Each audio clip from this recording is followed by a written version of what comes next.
I'm James Brody Scott. I'm a certified welding inspector, certified welding educator, welding instructor here at Jefferson State Community College. We're now standing in the new welding facility at the Shelby-Hoover campus. We are a full-service facility. We're going to provide students with the ability to take welding classes here at this campus. We're going to offer all major welding processes for students to be able to learn. The addition of the Shelby-Hoover campus welding facility is going to be great for the Shelby County and surrounding areas. Presently there's nothing even remotely close to this area. So really the location is prime, and we're going to see a big enrollment numbers as we progress through the first couple of years.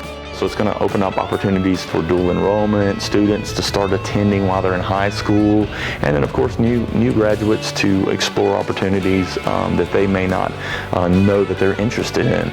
The welding is super hot as far as the career tech fields are concerned. As far as the demand is concerned, I mean, you really can't put students out fast enough.